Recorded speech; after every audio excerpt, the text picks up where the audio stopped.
How about this for a Freaky Friday? On location, it's Ohio Stadium South. Just kidding, Tennessee fans. You know we love you. But we are on the road. We're heading down towards Atlanta. The college football playoff could have started in this building right behind me. It didn't. The team that plays there lost to Ohio State. That was about a month ago, which is hard to believe. That's Bill Landis, Jeremy Birmingham. I am Austin Ward. Yeah, we are at Neyland Stadium. And does it feel like that was a month ago? Time seems to be moving pretty slowly for me. It feels like it was 2 years ago. Oh, okay. Yeah, long time ago. Long time? Long playoff slog. I'm tired. It is. I'm not ready for it to be over.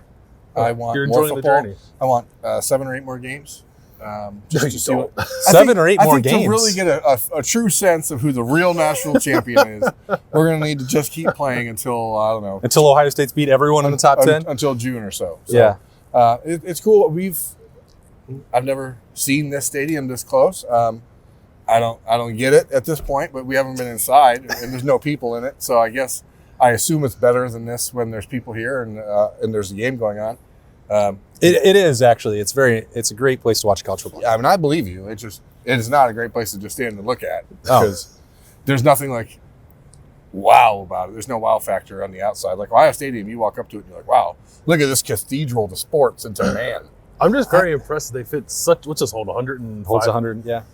In such a small area. Well, I think it goes down into the... But it's just straight up. Yeah, that is the difference between Neyland Stadium and the Horseshoe. This is built straight up and it holds the noise in. It does have a reputation, and I can vouch for it, that it gets pretty loud in there. And it would have been an advantage for Tennessee if they had, I don't know, been a little bit better during the regular season and got to host the game against Ohio State, which they didn't. What an alternate universe that could have been. Yeah, who cares? You lose. Ohio State won that game, and they've won 2 cents, and now they get to play one more. Yep. So we will not be swinging back through Eugene, Oregon to make a complete tour of the college football playoff. We don't have time. We don't have time. We are on the way to Atlanta. And I was thinking, so it's Friday. It's a Freaky Friday on the podcast daily. It would normally be bold predictions, but we're not ready for that yet. That's going to be Monday. Let's think back to some bold predictions that have been made. What was one that you made this year that you feel the most regret over? Something that you got wrong. And I'm not just saying that, Bill, because we're standing in Knoxville, Tennessee. Yeah, I mean, mine's pretty obvious. Okay. I was thinking before the year. I don't want you to have to relitigate. Yeah, I mean, Ohio State. I was wrong. I'll say it again. I was wrong. I know people enjoy hearing that. I don't know. Saying that Quinshon Judkins is going to have 30 rushing touchdowns probably comes to mind.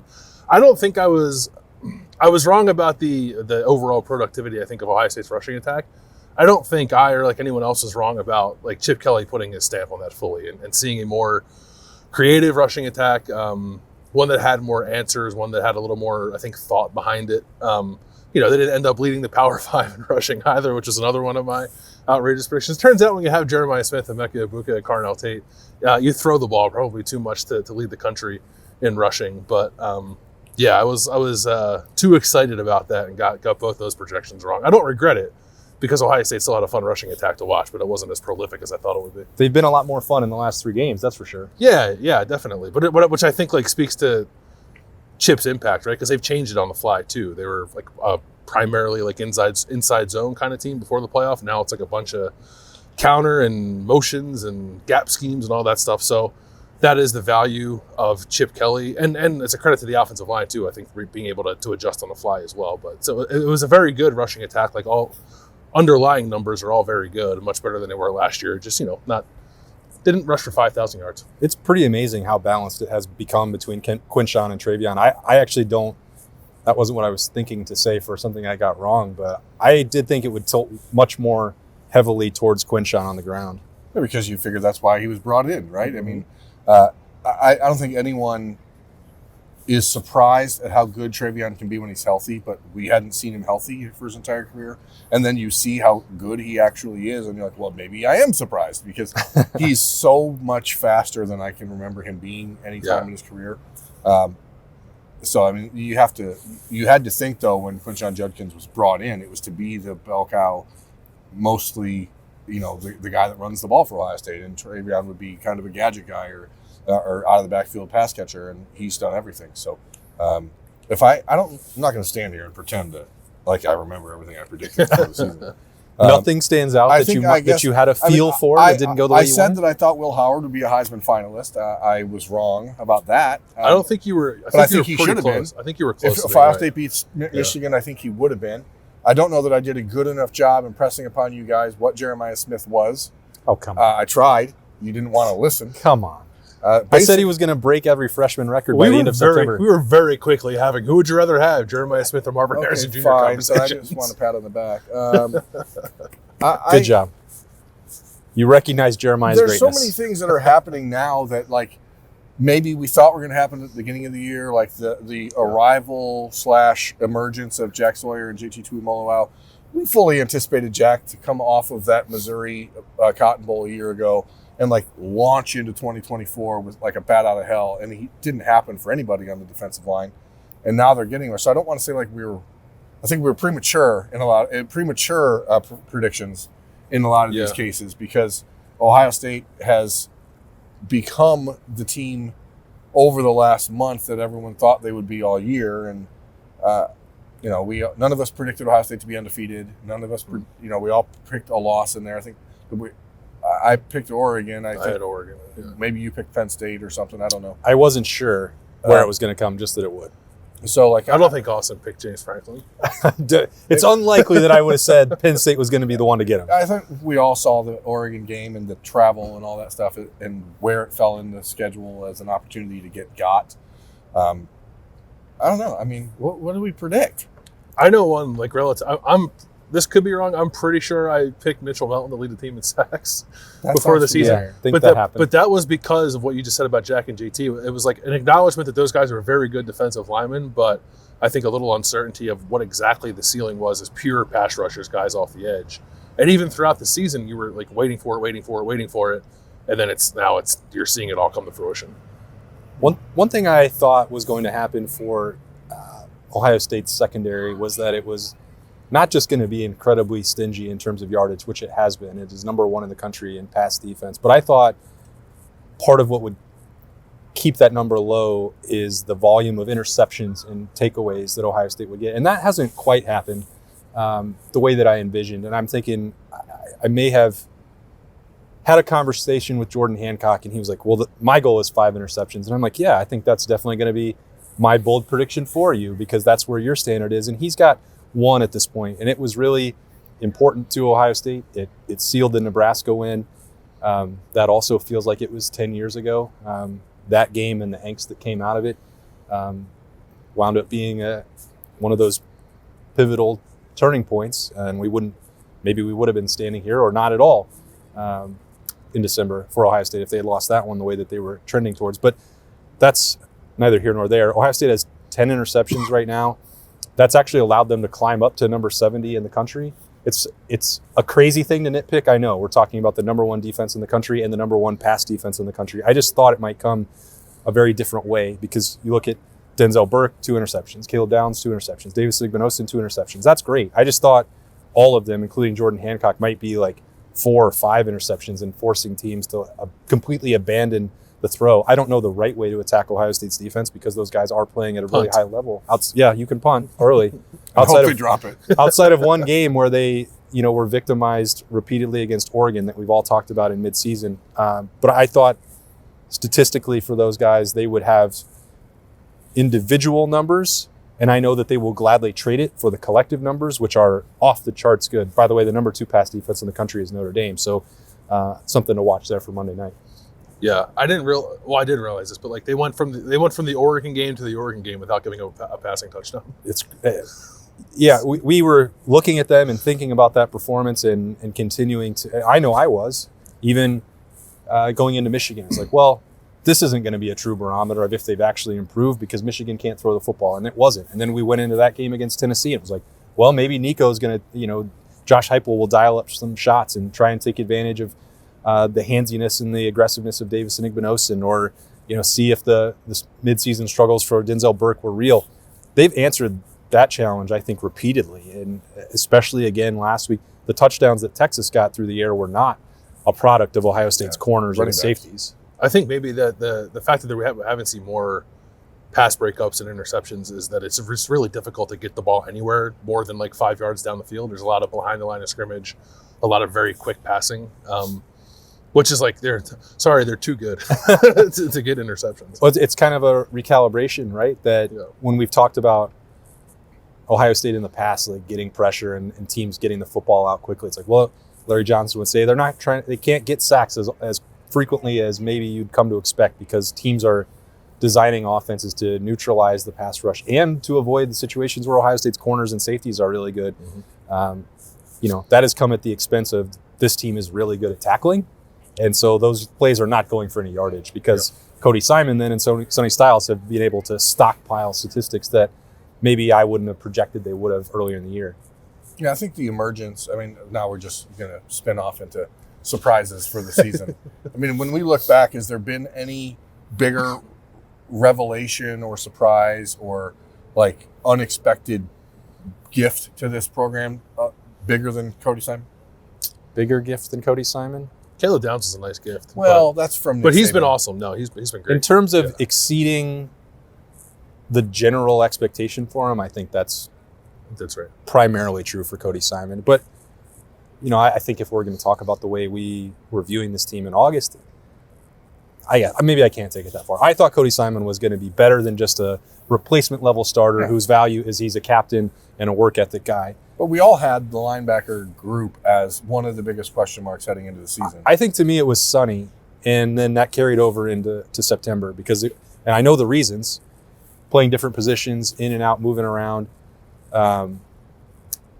He has definitely been better at linebacker than I thought he would be, even though I thought he should play linebacker. I thought he needed to move from safety.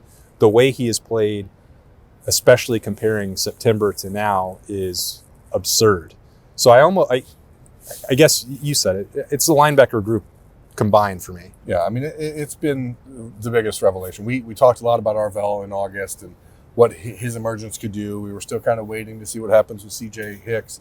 But the way that Sonny Styles and Cody Simon have solidified the entire defense, and Cody Simon is the one that I think deserves more of the attention and more of the credit because he's the heartbeat of the entire defense and the quarterback of the defense. But what you've seen out of him and the way he's brought Sonny along, I just think is truly remarkable. And he was absolutely the right choice for Block O when the season started, and I don't think that's a surprise that he got it.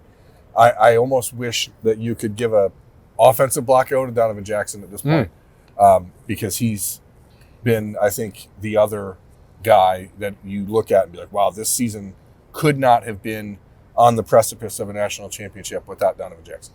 Yeah, I think I said this on Kings in the North. Like if you can remove Jeremiah Smith and Caleb Downs from the conversation because they are so otherworldly talented, then I think Ohio State's MVP has been Donovan Jackson. For like he saved their offensive line. I don't know what they would have done, especially after Zen Mahalski got hurt. But even that, to me, didn't feel like the correct course of action after Josh Simmons went down. Like they tried it and it just didn't work very well against Nebraska. And then you also even lose that option. It's like, what's going to happen here? And turns out Donovan Jackson is like an awesome left tackle. Who would have thought it? He's played tremendously well in these playoffs. I don't think you can talk about it enough. And it feels kind of crazy to say that about Donovan Jackson because of the year Will Howard's had, because of what Travion Henderson has done week in, week out, because of how electric Jeremiah Smith. Even offensively, I think you could make an argument that Donovan's been more valuable than JJ throughout this season. Obviously, I was going to make that argument. I think it's a real argument to be made, and that's crazy.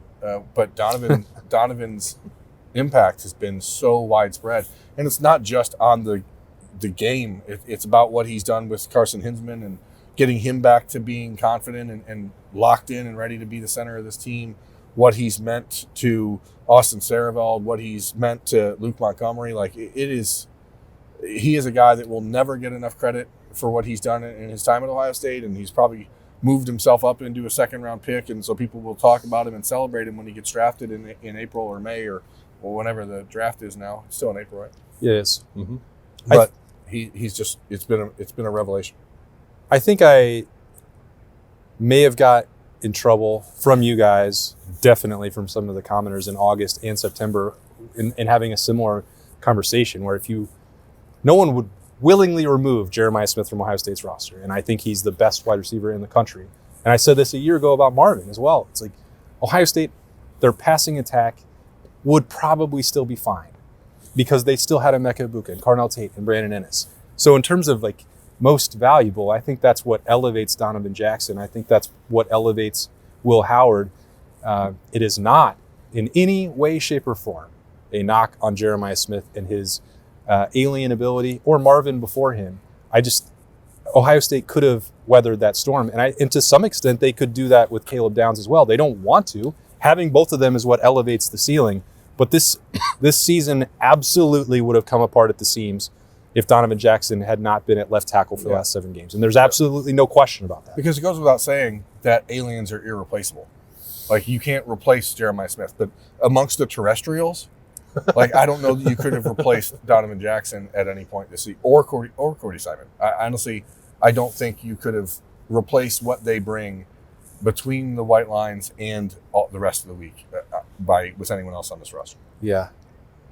That was not a suggestion that Ohio State should try to win without Jeremiah Smith again. Well, they did that last week. Yeah.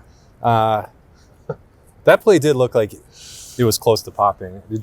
I told you to rewatch that. Did you agree? I actually haven't gone back and looked at it yet. No. But his one catch for 3 yards, right? Yeah. It looked like it was blocked up pretty well. Yeah, but he also should have caught the ball on the first drive. The one where he had to jump 8 feet in the air. If you're an alien and it goes right through your hands, you should catch it. What if your hands are 12 feet off the ground? Look, man. Standard's a standard. The standard is the standard. He set it very high. Yeah. What? True. You can't say he's the best receiver in the country and then not expect him to make a leap and catch. Hey, he wants to be challenged. All right, we'll That's challenge true. him. Bill, what do you think is something that you had absolutely right about this team? Not a lot. Not a lot. Okay.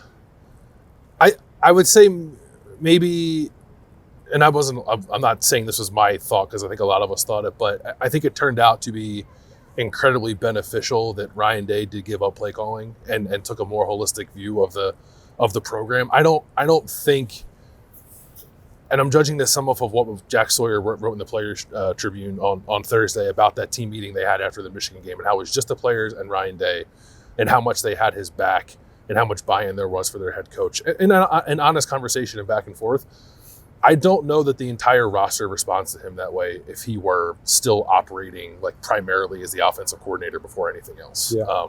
And there's stuff throughout the year too, like the thought process behind managing the reps the way that they did. You know, Ryan Day's involvement, I think, on the defensive side of the ball after the Oregon game, making sure all that was right.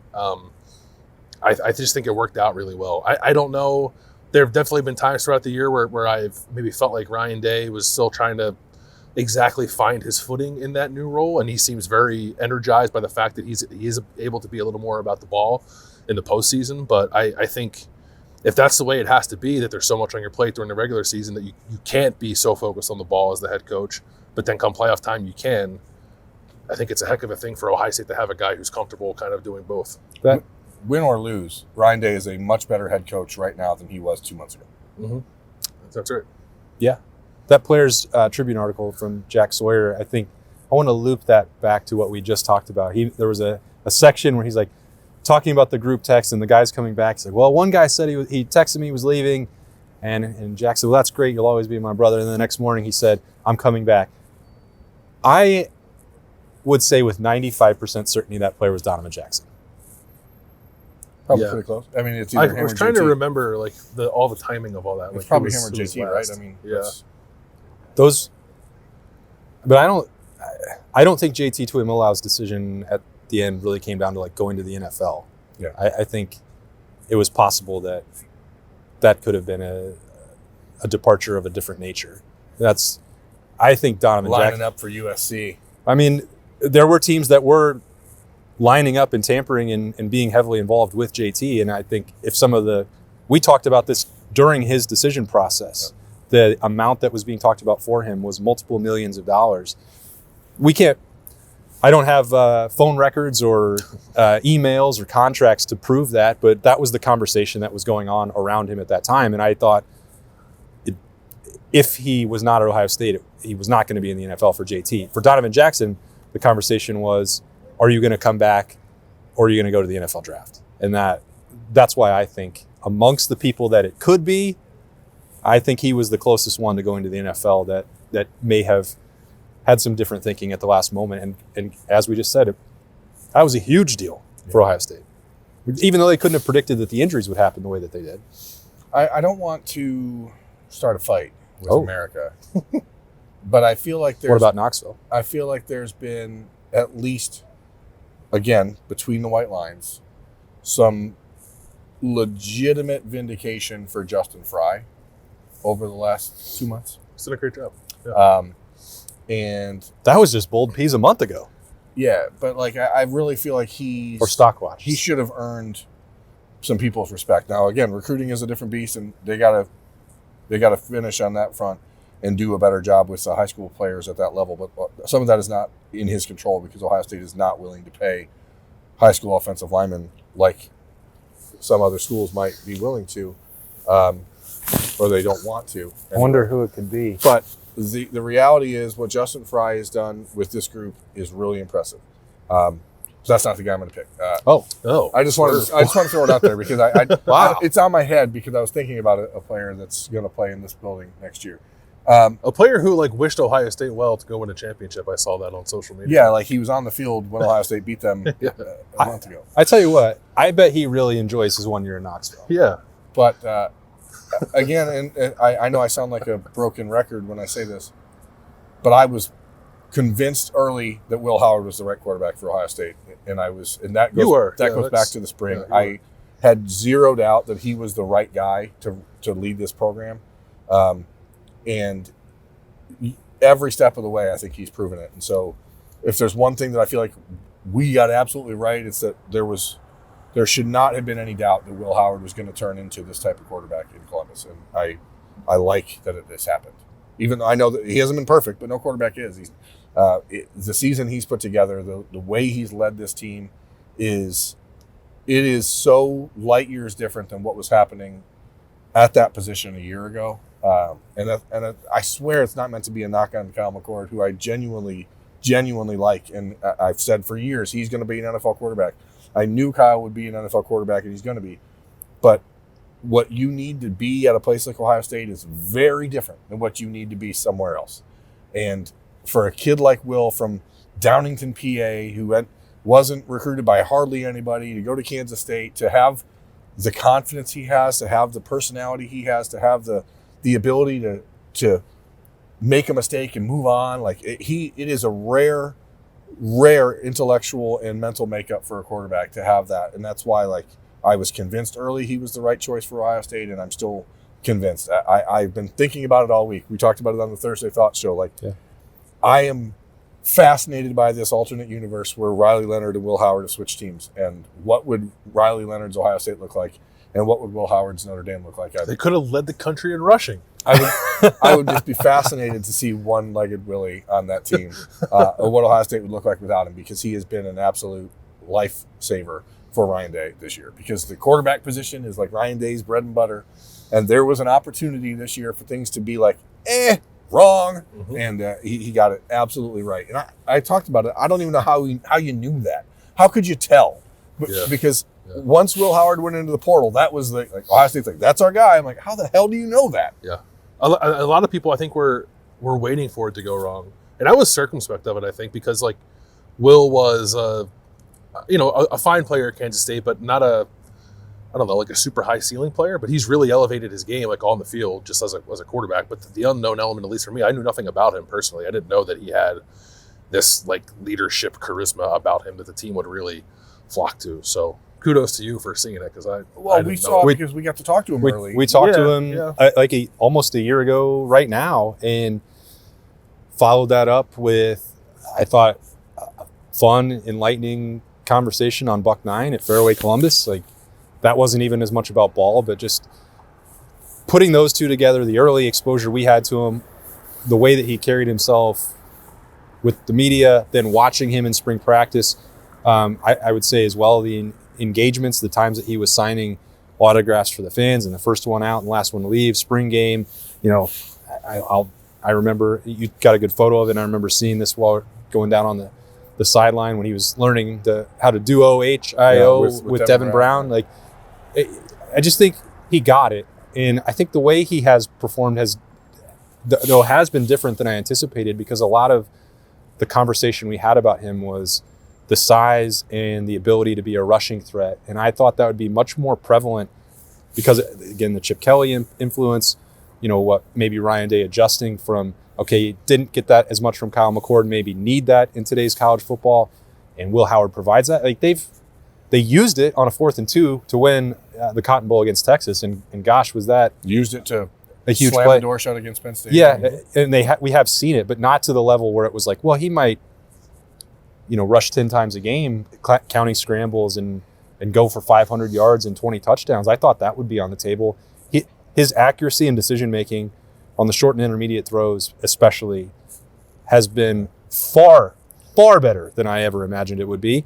And I don't think the deep ball conversation is even relevant, but he did that to a very high level against Oregon.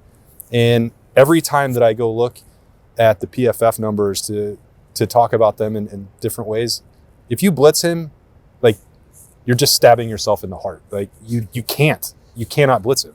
To just put a bow on Will Howard before we move on to whatever else we're going to talk about. No, we don't know. Yeah. You want me to tell you? Ohio State fans understand the scope and size and nature of Ohio State football. They do. But I don't think that it's possible to understand how overwhelming that can be for a normal human being when you walk into that building, especially in his case as a guy entering his 5th year of college football, coming from a place like Kansas State where you can walk down the street and people leave you alone, to what he had to prepare for mentally at Ohio. Like, the fact that he did that without any issue at all, that was all I needed to see in the spring to know that he was the right guy. Because we've talked about it 1,000 times over the last couple of years. Like, if you're not type A at Ohio State, you will be eaten up. You will get swallowed up. It is like playing in New York. It's like playing in Philadelphia. Like, you are going to get destroyed if you do not have an internal self-confidence that, like, is built and based on nothing but your own upbringing and who you are as a person. And it's been absolutely awesome to watch. And the idea that Will Howard may be holding up a national championship trophy in 3 days is, I bet when he gets a chance to sit down after the season, if they take care of business on Monday, he is going to freak out. He's going to be like, man, I never expected this, man. Yeah. Well, go Bucks. It'll be appointment viewing if he and Jack Sawyer get to go to a Tuesday morning press conference the day after national championship. That's all I'll say. I know you don't want me to jinx that for you. I don't. So, You can't even. So I won't even. I just think that hypothetically would be. I couldn't wait to cover it. So you didn't get to cover the 2015 national championship game, were you there? I was there, yeah. So I had to cover. Do you remember the morning horseshoe. after? Do you remember the morning after press conference? Yeah, with Cardell and Tyvis. Who was not supposed to be Cardell, if you recall. There was supposed to be Zeke was a running somewhere back, else. Yeah. a running back, and that running back was leaving the team hotel at 5:30 a.m. to continue the celebration elsewhere. And so 8:30 press conference, and they're like, well, Zeke's in bed still. And He's indisposed. And Cardell just rolls in and He had Tyvis. He had a cold. Yeah. A lot of folks had colds after that game. Yeah. There's a lot coming. We're gonna finish this drive because this is the first time we've Isn't it a beautiful Friday morning? We've woken up with people. It's literally 5 a.m., folks. That's why we're out here in front of Neyland, because we're on the way. It's 5 a.m. We just had our coffee at the University of Tennessee's coffee shop. I don't know if they have a coffee shop. That's the union over there. There's coffee. And we're gonna get back on the road to Atlanta. Yeah, we are. We're gonna get there. We're gonna check into the hotel. We're gonna check out the media lounge. Ryan Day and the Buckeyes arrive at like 7 o'clock. We're gonna do something we've never done before and try to combine the plane. We're gonna. Why don't they just make the whole plane out of the black box? We're gonna. I don't know. What's the deal with airline food? We're gonna combine the notebook and the press conference with Ryan Day and Snap Judgments all into one video. It's a 3-for-1. It's a 3-for. It might work. It might not. We're gonna find out. Who knows? A Saturday we'll have another notebook, full hour-ish version of the full team media day. Should be a lot of fun. We only talked to like 25% of the team the first time around. We got 75% to go. So here's what I'm going to ask you, America. We can't guarantee anything, but let us know in these comments who you want Austin and I to talk to. Oh, that's good. During the notebook. and we'll do our best to do it without, as long as it's not inciting a riot or inflammatory in some way. People are going to ask like, well, we want to know. We'll do our best. I don't think I'm going to ask any Lou Holtz questions. Sunday morning podcast daily for the final pre-game day podcast daily. Road breaks Sunday night. Yeah. Bold Peas. Monday. Keys. We're gonna have to really thread a needle with road breaks because the Birds play at 3 and then the media parties after that. We'll thread. We can do it during the Birds game. Huh? You want? We can. Could be a potentially angry. Yeah, you don't want that. road We'll do it at like breaks. 2 o'clock. All right. We'll go early. That's the very early. Let's plan more of our stuff. That's the rundown. Do you guys like when we do this? when you take you back behind the scenes and show you what we're dealing with? What do you have for breakfast on Saturday, you think? I don't know. So Hey, we got to tell them that the content is coming so they can come back and enjoy it and watch it with us, because not everybody, And it's a weird weekend, too. not everybody likes and subscribes and hits the bell notification to get the feed just sent to you every time we have a new video, but you should do that. And if you do, we appreciate you. And if not, we hope you find your way back here soon, because we're getting ready for Monday night with Ohio State Notre Dame in the national championship game. That's going to be it, though, for a Freaky Friday on the Podcast Daily, coming to you live. Not really. Coming to you on tape from Neyland Stadium. Ohio State owns it now. It's annexed. That's Bill Landis and Jeremy Birmingham. I'm Austin Ward. We'll talk to you later.